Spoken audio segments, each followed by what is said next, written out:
Trading Time with your host, John Rousseau.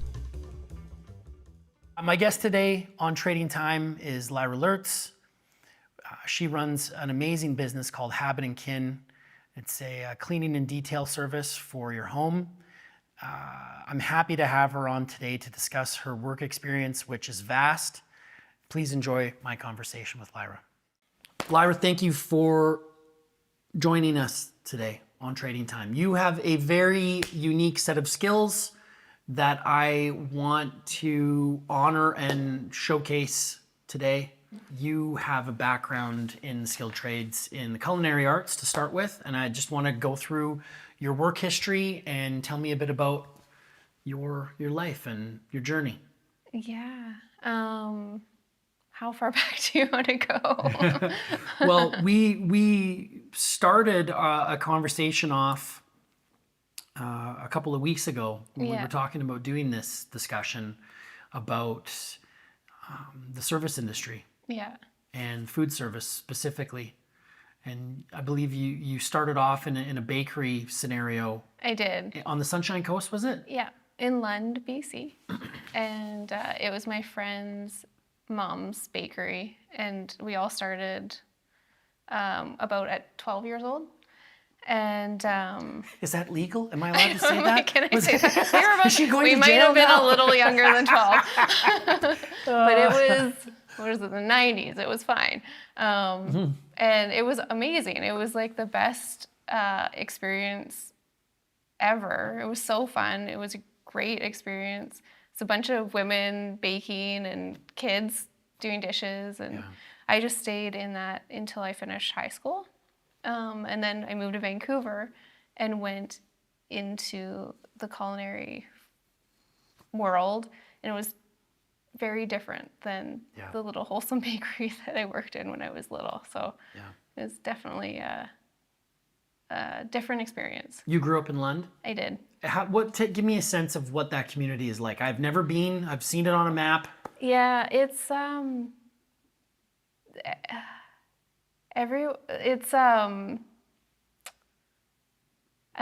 of like a fishing town. It's a little tiny community.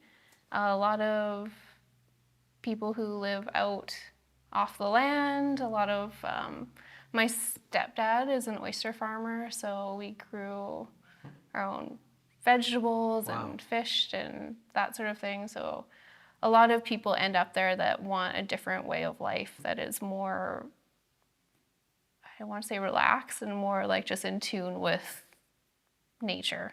Yes. So that was kind of the environment that I grew up in. It was like we grew all our own stuff. We made all our own food and stuff from scratch. We did everything kind of in that direction. So oyster farming. Oyster farming. Unbelievable. What does that look like? I mean, I've seen it, but can you describe it? Yes, it's crazy. So you work the tides, and usually the tides are at night. So you go out and pick oysters off the beach, depending on the tide. So often you'll be out at like 1 a.m. to 4 a.m. kind of thing. In the winter, summer, all of that. And it's hard work. It's really physically demanding hard work. Lots of up and down. Lots of up and down.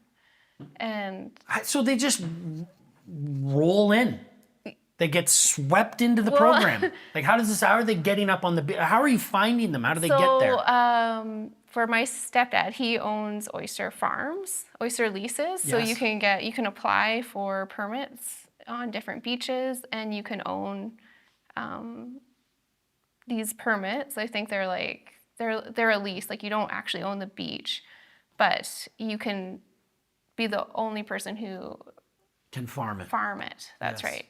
And they do oyster seeding. So you put it's almost like a larva. Yeah. And they settle on the beach, and then they produce new oysters and stuff. And since when I was little, we mostly did that, but there was also long lines with these tubes. So when they put the oyster seeds, larvae, into the ocean, they attach to these really long tubes and then start growing off the tubes. So I remember when I was a teenager, I'd go out and help him, and you'd pull these tubes up from the long lines, and they were probably about 20 feet long, just straight out of the water. You had to pull them up.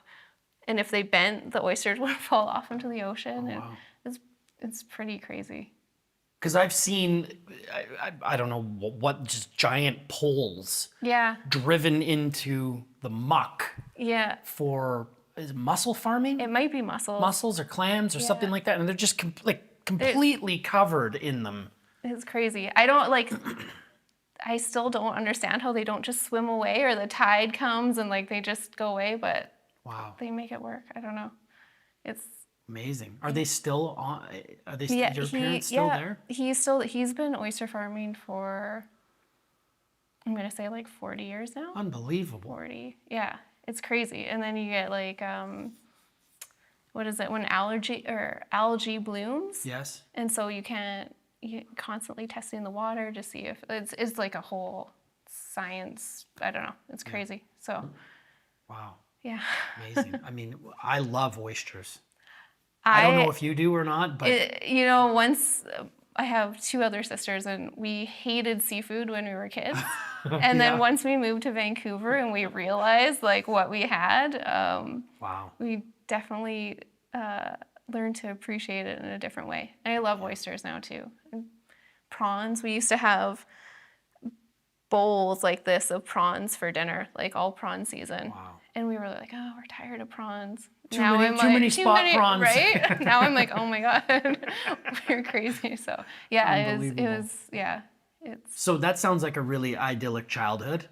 In Comparison to the striving of most people nowadays. You grew up in Lotus Land. Yeah, and I had no clue that I was growing up in like such an amazing environment until I turned into an adult and I moved to a city, and I realized, oh, okay, like there's definitely a really big contrast to the way that we were raised, and like faster paced city life is way different. Like I have a different view of where food comes from, and like it's interesting to me. Like now you go into a grocery store and almost everything is like pre-made for you. Yeah. And it's wild to me because it's not as enjoyable. Like when you do something from start to finish, it's a lot more interesting. Yeah. Yeah, I guess when time is at such an amazing premium, being able to buy out these services of meal preparation and food growing and all of those things become an inevitability almost. For sure. Right? Yeah. You take a look at how much extra time you have my to God. do stuff. I think like that is like when we were kids, we would be like up at sunrise. Like this sounds like, I walked uphill both ways to school in the snow, but it was really like, like we had a farm, we had animals. They had 3 girls, so we would go like feed the horses and the pigs and like do our rounds and and we hated it. We were like, this is torture. I can't wait to move to the city and like get away from this. And now I'm like, I had no idea how amazing it was, because it was a lot of work. Like you said, like you just work nonstop to make it all kind of run. But isn't that interesting how could you potentially propose that it was the same amount of work? Yes, absolutely. Except you're working directly for your own sustenance and existence, right? Yeah. Instead of being some litigator. Yes, absolutely. Like now I'm like, I was like clueless to how amazing it was. And now I'm like, I want that back. Yeah, wow, amazing. Yeah. The bait and switch. Totally, 100%. Like no clue. But it's almost like you have to go away to appreciate what you had or something. I don't know. It's hard to see what you have when you're growing up in it. How many people lived in that community? How big was it when you were there? I want to say like maybe 10,000. Maybe really? not even, maybe 8,000. But everyone was like scattered. Our nearest neighbor was probably, I don't know, in miles. It would take me like about 10, 15 minutes from our house to walk to the nearest house. Oh, wow. So it was pretty isolated. Yeah. Huh. And good group of friends. I mean, you probably didn't need any friends if you had 2 other sisters. That No. probably ate up a lot of your bandwidth. Yeah. Well, no, really good group of friends. Everyone grew up a really good group of friends. Cool. Yeah. Yeah, that's awesome. Yeah. You moved to the city. You moved to Vancouver. Yeah. Where were you living there? So my dad lived in North Vancouver. So I was one of the only kids growing up in that community that actually would go back and forth Oh, wow. from Lund to Vancouver, because my mom and my stepdad lived in Lund. Yeah. And How frequently? when I was really little, it was about every 2 weeks, and then as I got older, it was like once a month or so. Yeah. I'd go back to Vancouver. So I kind of had a foot in each world a little bit. Wow. And when I moved to Vancouver, I lived with my dad in North Vancouver, found a job in a bakery on the North Shore, and it was amazing. And then kind of progressed from there and decided to go to culinary school. And it was fun too. And then, once I finished, I kind of moved up into management roles in restaurants and stuff. I've heard a lot of mixed reviews about technical vocational training in the province. Yeah. Both good and bad. What was the culinary program like when you took it, and where did you go? So I went to the culinary school in Granville Island, PICA. Oh, nice. Pacific Institute of Culinary Arts, I think it's called. And I loved it. But I had already worked in the culinary industry for since I was 12. And I think I was there when I was, say, 24-ish. And I had a lot of fun in culinary school. And I remember saying the whole time, this is not real life. Right. This is not really, it was fun. We learned a lot, but is it necessary to go to culinary school? I don't think so. I pretty much, you can be self-taught. You can go work in a restaurant and learn all of the things that you learned in culinary school, and you probably would come out with a better perspective of what it really is to work in a restaurant versus if you go into culinary school, it's not really what it's like working in a restaurant. It's a supervised, guided learning experience. It's really fun. You can be like, hey, chef, can I have a tuna to work with tomorrow? And sure, you can play around a lot. It was a lot of fun. But the reality of it is very different than working in a restaurant where you're probably there for 12 to 14 hours. You're grinding, it's a lot different. Yeah. So it was fun. But I shared with you the other day that if I was ever in charge of the government, which is unlikely, but I know that there are a lot of countries in Europe or other places that require young people to serve in the military. yes. And I know that we talked about Right, I making it a remember saying that. requirement for Canadians to serve in the restaurant industry for a time. Yes. And I think I also might have mentioned that it's so obvious when you are out for dinner with somebody who hasn't Right. I remember you worked saying in the that. restaurant industry, isn't it? Yes. Yeah. Because there are things that after serving people like that you can't unlearn. Yes. And sensitivities to the people that are serving you and Yeah. and insights that you have. Yeah. It definitely is a really, you learn a lot of I don't want to say street smarts, but something along those lines, life skills. It's not just cooking and showing up and, serving people food. There's so much more that goes on in that dynamic of, I don't know if things have changed because I haven't worked in a restaurant for quite some time, but I remember working in restaurants in my early 20s and the chef would fling a ladle across the kitchen and everyone just got used to ducking. It was just you had to be really aware of all of the personalities going on in the kitchen too. The 14-hour shift thing that you talked Yeah. about. So working in the restaurant industry teaches you that work ethic Yes. and endurance Yes.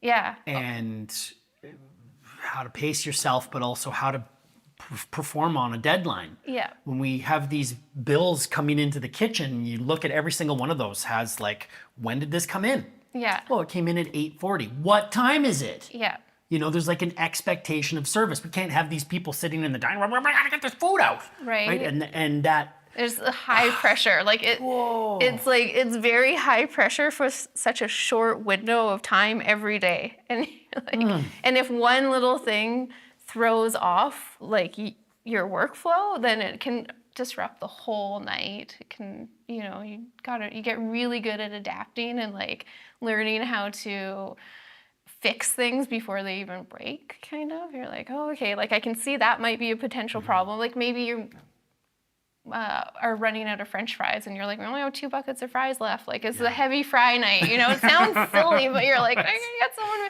It's like you get really good at doing, like adapting really quickly to things that are changing really rapidly. And personalities too, like you get some pretty funny personalities. I'm sure it's like that in most industries, but you get some pretty interesting people that you work with. Some people are there, it's like their professional career. They're there for like, a profession. Like they're, they're there, they are making it their career. And so they have standards for themselves, they have expectations, the environment that they work in, they want it to be like in a certain way. And then you get people who are maybe students or maybe... Transient. Yeah, they're transient. They're not doing it for a career. And so when those two things kind of come together, it can be chaos. Yes. For sure. Why aren't you taking this as seriously as I am? Exactly. Yeah, I guess that's not unique. No. What we've just... more about the fries. Yeah, exactly. Yeah, but you definitely know when you're being served by an industry professional with that longevity that you've described. Like they know all the little tricks. Yeah. They know how to approach the table, how to leave the table.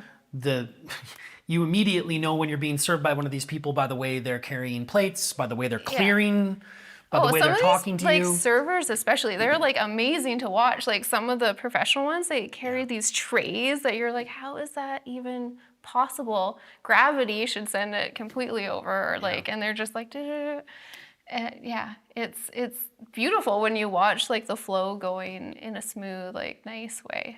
It's really nice. Yeah. Yeah, it is. It is a bit of a ballet. It is in a sense, isn't it? You mentioned something that kind of reminded me of like when you're in those high pressure scenarios. You're like, the only reason why I'm in a super high pressure scenario right now is because of my lack of preparation. Yes. And just that lesson alone, you look at and you just go like, is what I'm doing right now going to be serving future me? That's a great lesson that you can apply. And I don't know if you can, I don't know if it's a teachable lesson. It's like you have to learn that the hard way on your own. Right. And hopefully you clue into like, yes, future you will really be happy that you did these things. Prepped another bucket of fries. Right. But I don't know. I like the food. I really like cooking for people, and I really like the joy that like serving a meal can bring to people, and that's something that I really enjoyed and that drew me to the culinary world. Was like just it's really special. I don't know, maybe it's from my like growing something from scratch and doing it all and then finally serving it. Like it is a really good feeling to do stuff like that. So I don't work in the culinary world anymore, but I still love to cook for people. Like it's makes me feel happy. Yeah. Doing stuff like that. It is a nice ministry, isn't it? It is. To be able to sit people down and show them hospitality like that. Yeah. It feels good. So there's something about like a meal that's made, from start to finish, and you get it on the table and everyone can kind of relax and have a good time. I like that. That seems increasingly rare. It does, doesn't it? Is it just me? or like, it seems to me as though there's an element of hospitality that's just been lost in our Netflix culture that we have. I think it's like everything is so fast paced and your time is not necessarily your own anymore. So by the end of the night when you get home, you're like, the last thing that I feel like doing is socializing. Having the neighbors over for a pot of soup. Yeah, exactly. Yeah. It's like, it's different. Everything just seems so much faster. I'm going to challenge you to do something in the next couple of days and think about the people that you're the closest with. Mm-hmm. And then think about the people that you're not as close with socially. And because I've done this exercise, there are people that cook for me. Believe it or not. Still. Yeah, they invite you over for dinner and yeah. And then I did an inventory not too long ago of like people that have been in my life a long time and have never made me dinner. Shocking. Never made me. And then I was like, I called him out on it finally. And I said, hey, dude, you know what I noticed the other day? You've never made me dinner. And he kind of got offended almost, right? And I'm just like, think about how many times I've had you over to my house for dinner. Yeah. Can you even count how many times he's like, well, it's just not my thing. I'm just like, some reciprocity would be nice. Yeah. You know what I mean? And I guess the whole point in the exercise is to see the actual importance of hospitality on a relationship. Yeah. And how when you are collectively coming together, whether it's a potluck scenario or maybe you're working on something together or whatever, like that's intimate time. It is. It's nice intimate time. It is. It's true. It really is. You feel like connected when you're doing that. Yeah. We have this couple that we've really grown close to over the last 4 years, and we're watching our families grow up at the same time. We've got kids the same age, whatever, and like we'll just go over to each other's houses, early in the afternoon. Yeah. And just pound out some dishes. That's so fun. You know what I mean? And it's so like fun. a progressive eating. Yes. For hours, and the kids are bonking heads. Sounds like a dream. Yeah, right. And so. I don't know, maybe that's how it was when we grew up. I think it probably was. We did a lot of potlucks and stuff like that when we were kids growing up. And then when we moved to Vancouver, I still did that in Vancouver. And then, I don't know, it just changed over the years. What happened? I don't know. What is it? I'm trying to figure. I constantly blame it on tech. Yeah. I like to just easily blame it on tech because I'm just looking at the variables. Like when we grew up, we didn't have all this tech. It's true. My parents didn't have all this tech. It was more social, for sure. So is it that, like my dopamine receptors are satiated enough when I just watch this show and hang out at home and eat out of the freezer? Maybe. I don't know. Could be. Seems like it's not the best. I know. A lot of things have changed like really quickly over the last 20 years, like with tech, like everything has just changed and gotten different. Yeah. And you can see it pretty apparently. Yeah. Yeah. The meal thing I think is so critical. I hope that at some point there is a renaissance in meal production and hospitality in our culture. Yeah. I really love going out for meals. I do too. I love it. I do too. Especially when, you have those restaurants that are paying attention. Yeah. They're innovating. Yeah. They're, updating their menu and making it easy for you to justify spending large amounts of money with them. Yeah. Right? It's like nothing's worse than going out as an industry professional like you and me with previous experience, going to a place and being like, oh. I actually have gotten to a point now where if I can cook it at home myself, I'm not going to go. Exactly. But I'll go to the really unique places that I know I can't make that. Like I don't, but yeah, if it's something I can do at home, I'll just do it at home. Yeah. Yeah. Elma in Penticton. Amazing. What an amazing example of an amazing example.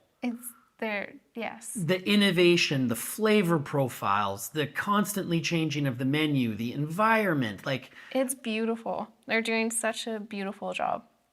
they're really doing an amazing job. Yeah. Hey? In an era where it seems as though there is a gap in hospitality, to have an actual restaurant Yeah. that didn't just like insert themselves into what used to be an insurance building.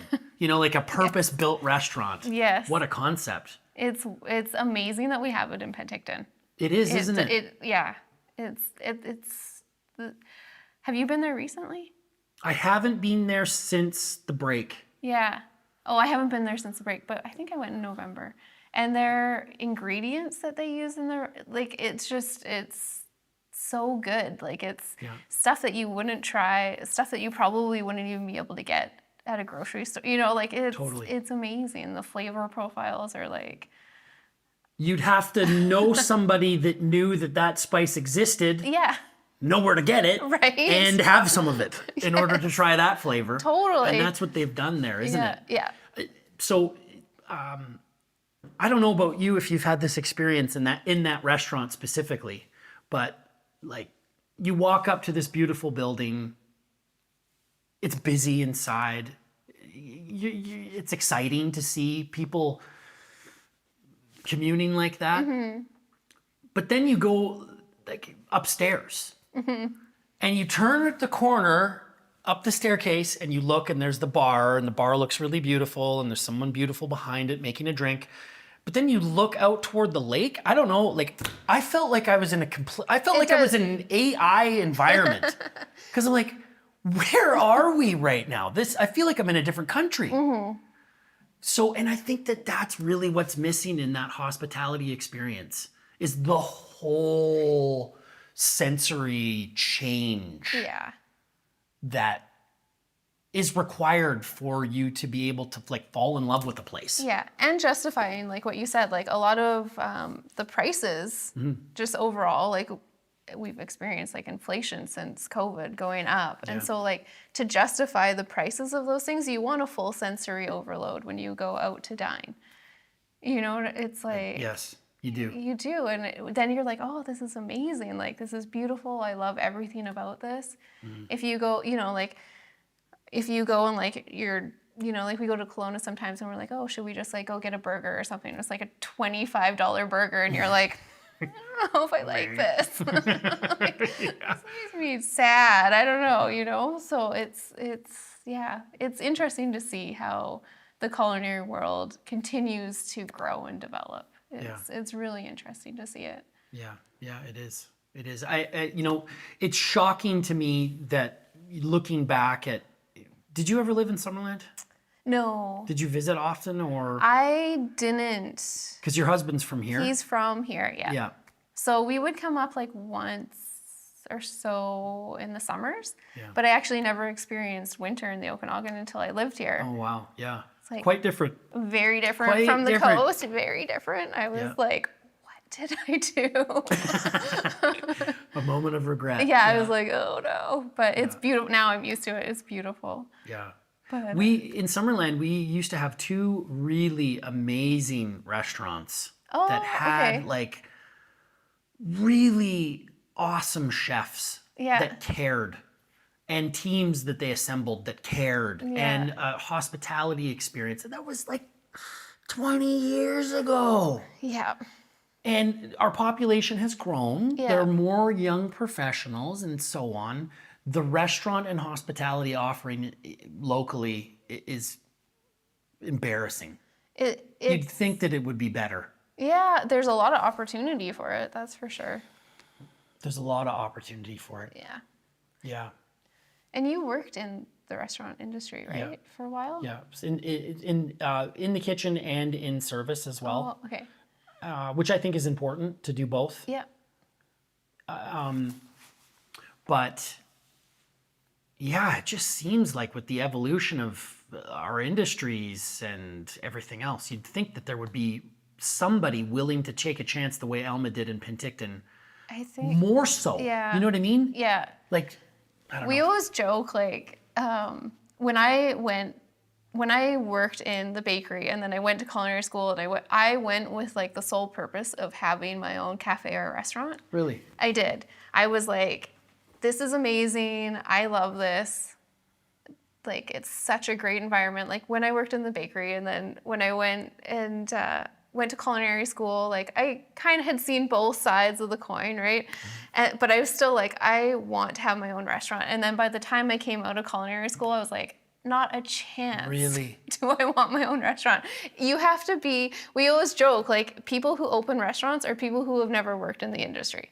Cause it's like, you gotta be a special type of crazy to like, it's like a labor of love for sure. And it's pretty volatile. And there's like the competition is insane. And then you add on a level of like staffing and trying to find people to work in the restaurant is like, it's so hard to make all of those things come together and work.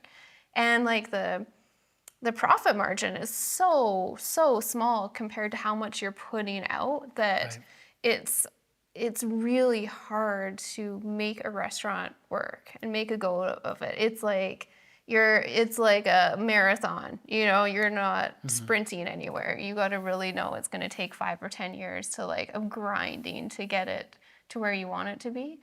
And so many variables that could come in the way of you making that successful. Yes. Like who knows, like maybe there will be a global pandemic and you'll have to close your Oh man. You know, like it's wild. Like it really disrupts it and it's so expensive. Like commercial kitchen, to install a commercial kitchen is like, I want to say it's hundreds of thousands of dollars if you do it right. It's a workshop. You're building a workshop. It's just like setting this up in hundreds of thousands of dollars. You have to worry about like fire safety and like refrigeration and freezers and like all of these crazy things that just, it's like so much money out before you see money in. And then in the smaller communities, there's less of a population for staffing. Yeah. And so like if you can't staff your restaurant, you can't stay open. Yeah. So I think it's like that is like a really challenging thing that I've noticed in the Okanagan is like it's hard to find people because it's also like a huge tourism industry. So like in the summer it peaks, people come here to work, but then it goes down. And if you have a restaurant, you're 12 months a year, you're not summer months. So I think that might be like one of the most challenging things. Oh, you're right. Could you imagine if the government mandated your business be shut down due to health concerns after you just finished building it? Like what happened to our friends in Penticton there? Could you imagine? No. You'd be like, whoa, what? We just opened up.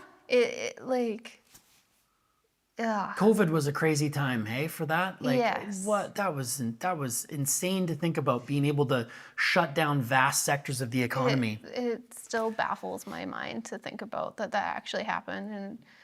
And it's crazy. It's so crazy. So add that onto the already catastrophically difficult business model that you're trying and then to... you know, like how like to build chairs and you know like furniture for restaurants and stuff. Like it's Well, and that was the other thing. I mean, you take a look at they were our clients. They are our clients. We have lots of wineries that we've worked with over the years and other businesses, and they are not calling us right now. Yeah, it's just everything. I think people are still recovering from it. Majorly. Yeah. And then you couple that with what happened. You know, you take a look at how intimately connected the food service industry is, and that was a function of the wine industry.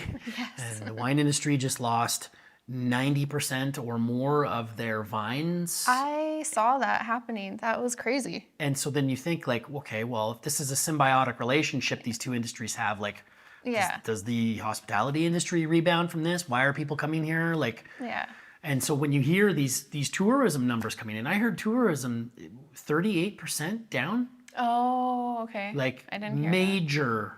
Yeah. So hospitality, volatile industry. It's really, as you've pointed out. Yeah, it's like the longer you're in it, the more you're like, oh, you gotta be like you know, you got to be really resilient to stay in it and keep going and keep pushing and like look at like long term, you know, to keep yourself going. Yeah. Otherwise, it's exhausting.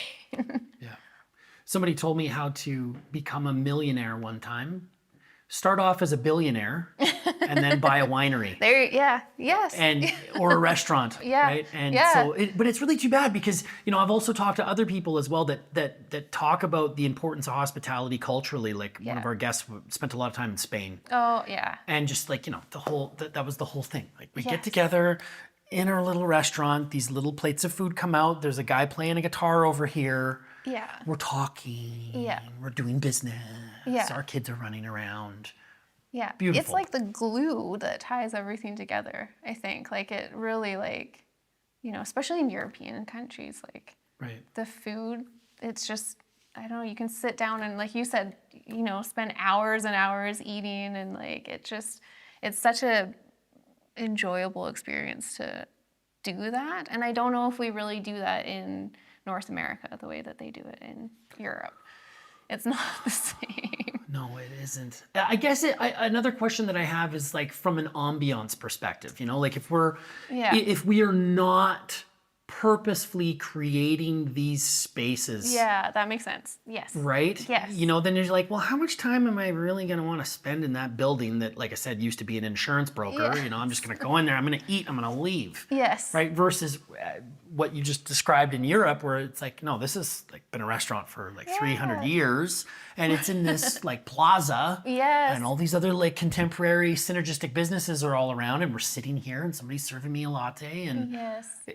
it's sensory Yes. soup. Yes.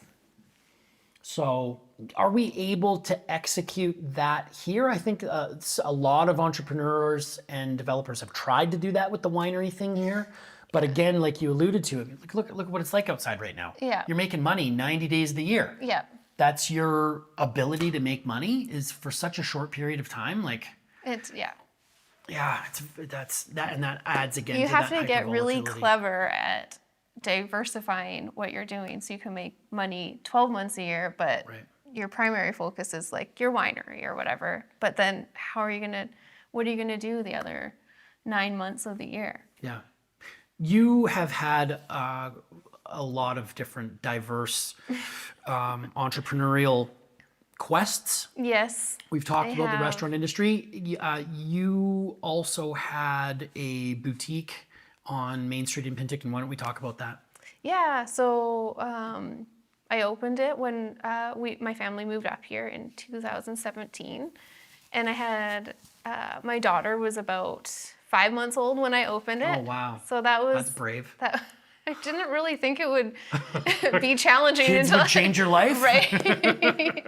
And then surprise, but yeah, and it was going pretty good, and then COVID happened, and I didn't really realize the tourism industry was so, I don't know, this was January right now, January, February, really quiet in the Okanagan. Yes. If you have a retail store, you really feel that. So it was going good, and then I think we're coming into our third year, and COVID happened just after the really slow months after Christmas. Oh, and then we were, because of clothing stores and people try on clothes and stuff, we couldn't, it was like a health issue. So we did have to close. I think we closed from March until about June. And it was really extremely stressful. And I was like, I had an opportunity to get out of my lease. And I was like, I think I should take it. So I closed the store. It was really intense. Now, obviously, I'm assuming that was bittersweet for you. It was. It was, we put a lot of work into it, and it was a beautiful little boutique, and it was bittersweet. But nice to have that relief, but at the same time, you're like, all that work, all the vision, yeah, you're everything kind of else. like, oh, so like that didn't, it's hard when things don't work out that you're Yes. trying to do and Yes. trying to make successful. It's challenging. But ultimately, I think it was the only decision that made sense. And I don't regret closing it. Yeah. And I don't think I regretted it from the second that I was like, this is the path that we're going on. It was just kind of what had to happen.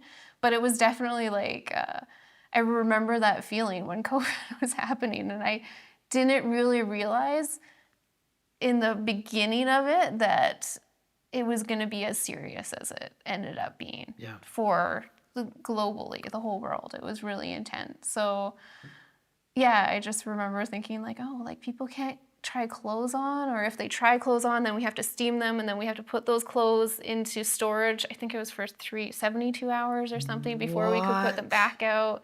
And it was just like, it was wild. I was like, so it just, yeah, it was a lot of silliness. Oh man, that must have been very frustrating for you. It was, it was just a lot. Like it was a lot to process and a lot to, you know, you're constantly looking at the new updates and what is happening and what's changing and how to adapt your business to it. And luckily my landlords were amazing and they were like, okay, like if this is the steps you need to take, then no problem. So, yeah. Pivoting out of that. Yeah. How did you pivot out of that? So I had a friend and we actually started to do like local makers sort of stuff. And we started to do that online and eventually we opened up a little spot in Summerland. Cool. And we had that for a couple of years. And again, like just retail in the Okanagan is really challenging. Yeah. So coming from Vancouver and stuff, I just used to the volume of people coming in and out of stores and just out and about all day long is a lot different than what it is around here. And people don't think, oh, I'm going to go shopping in Summerland today. No. Versus downtown Vancouver or right? Gastown. Like I'm going to Gastown, I'm going shopping. Yeah, and there's just always people kind of wandering around. And there were, like, it did pretty good in in Summerland. And then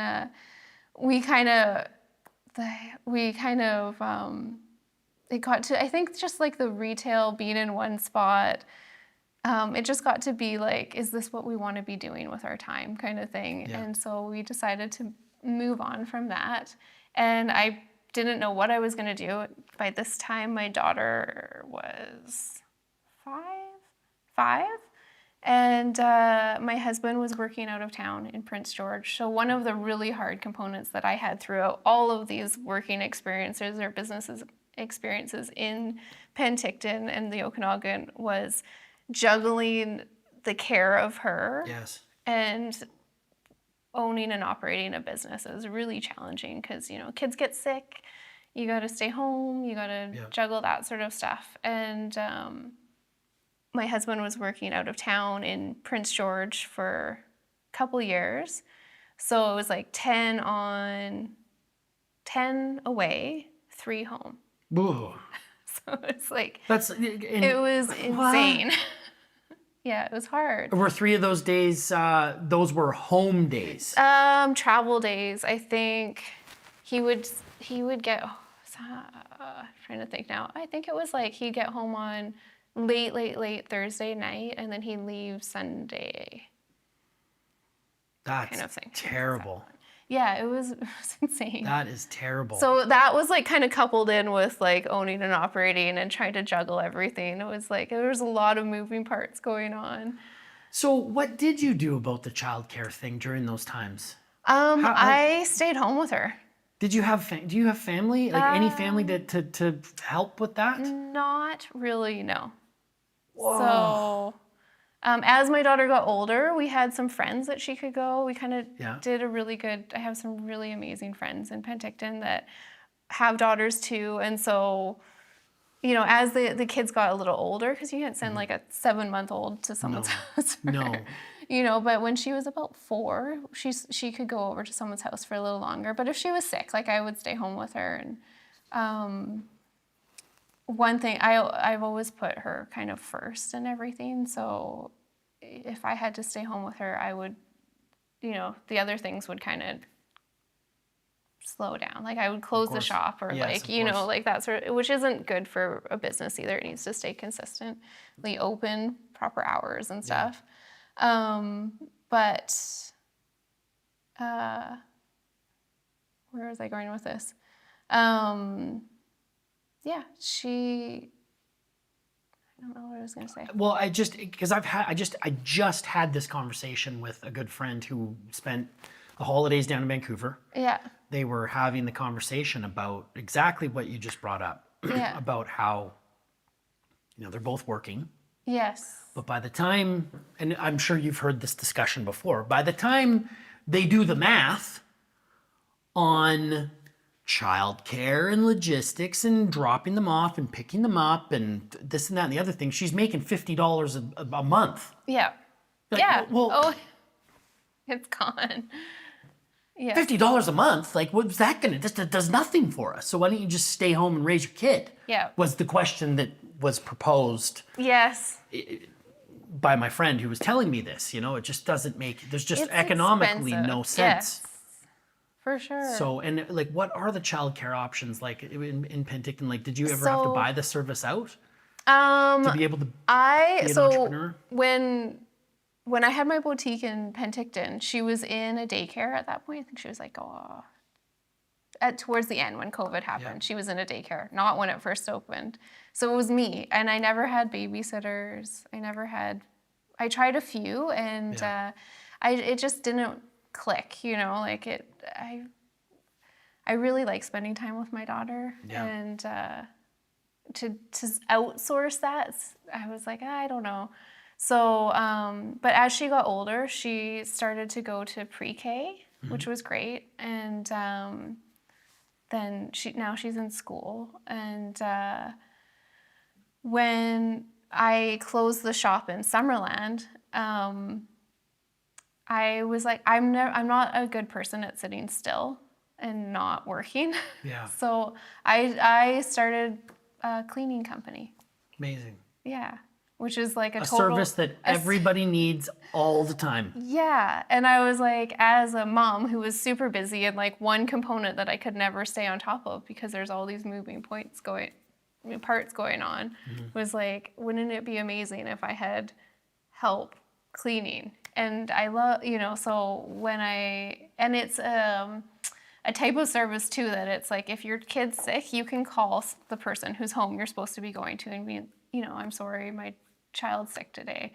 And, people are really kind and understanding in that. So they're like, no problem, I'll see you when she's better, kind of thing. So since then, it's developed into much bigger business, which has been pretty cool to see it unfold. But I just did that for a couple of years, and that's kind of where it's at now. What's the name of the business for everybody who's listening? It's called Habit and Kin, home and family. It's kind of what we're going for. Nice. Yeah. Tell us about the product offering. Because I love a nice clean space.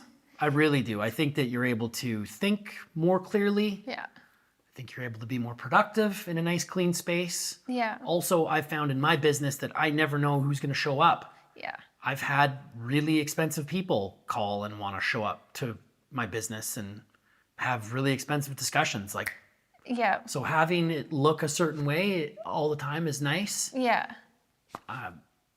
Cleanliness is, I think, really important. I think I've read a lot of studies on it, and I can feel it too, is when your environment is not chaos, you feel better.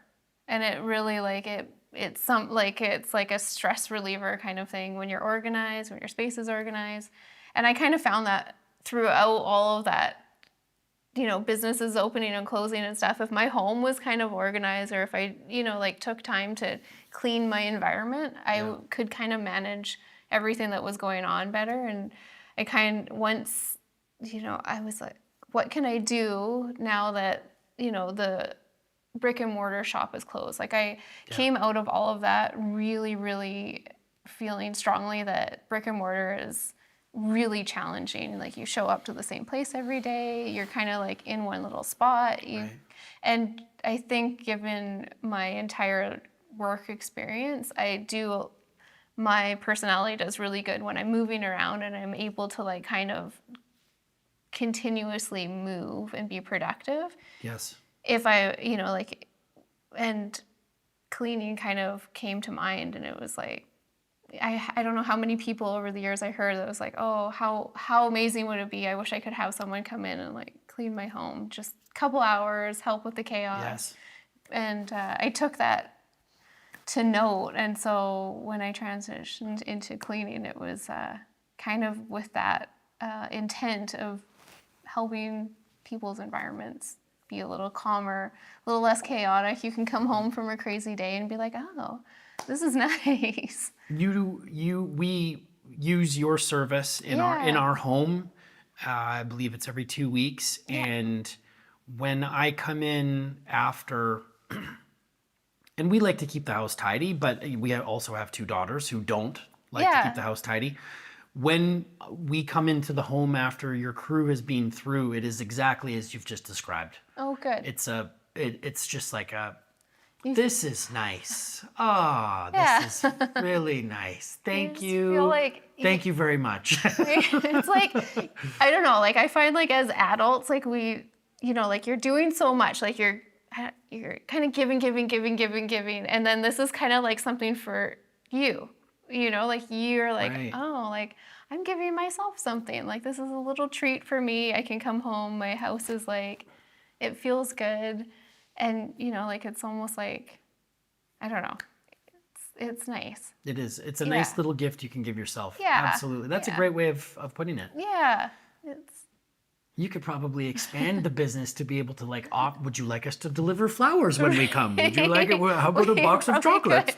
Yes. Would you like a nice meal prepared? Yeah. Well, Karen was saying something about that as well, that you were threatening to do like a meal prep service or something like that. I had it on for a little bit, and I had some people interested in it, and I found we got so busy with the cleaning aspect that I just wanted to focus on one thing at a time instead of trying to do so many things and getting kind of like overwhelmed with too many choices. So we've narrowed it down. We're really building up the cleaning department, and then perhaps like down the road we would offer meal prep and stuff.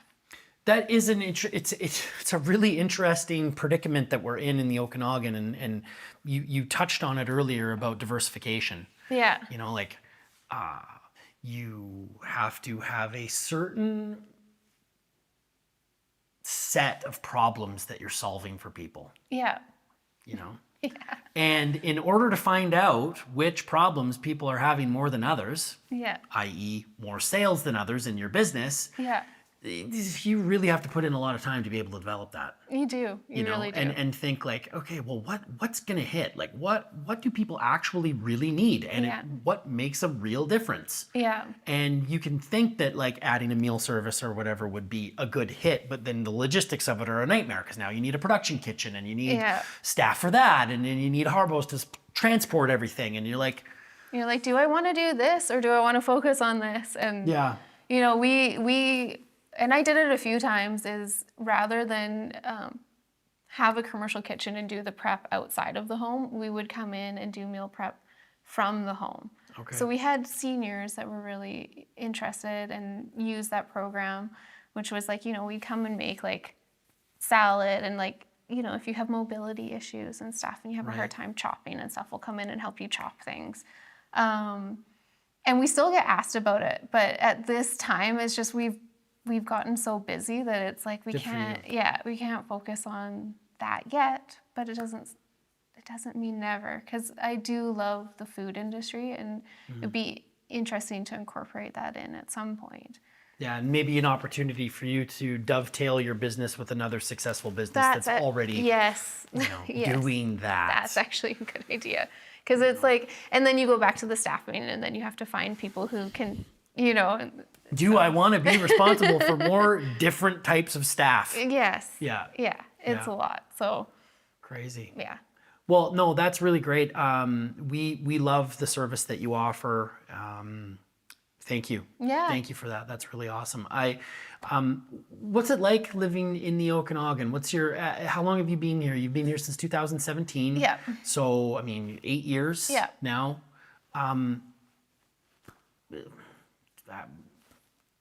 From a small town originally, big city, back to a small town-ish. I guess Penticton's a little bit bigger than Lund, but how is it here? I like it here. I was definitely ready to leave the city. And when I moved up here, my mom and John's mom were living up here.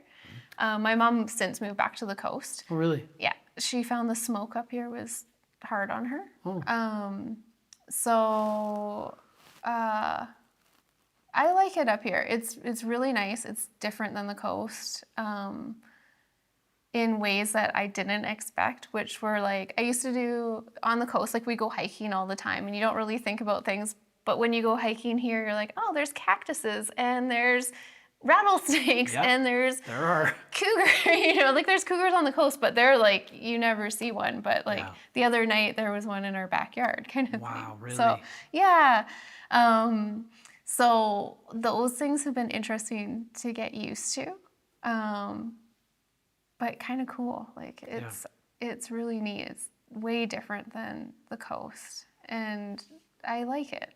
Pace is a little slower. Pace is slower. It's definitely sleepier, especially this time of year. Yeah. And that's something that I've really had to get used to because I'm used to like in the city. I think I lived there since I was like 18, so I was used to like that really fast, lots of things going on. Kind of environment, but it's nice. Like it's calmer. I have no desire at all to go back to a city. You know, we go down to Vancouver for a weekend and stuff, and it's really nice to go down and visit. And we go to a lot of restaurants and stuff, and we do that kind of thing, and go like.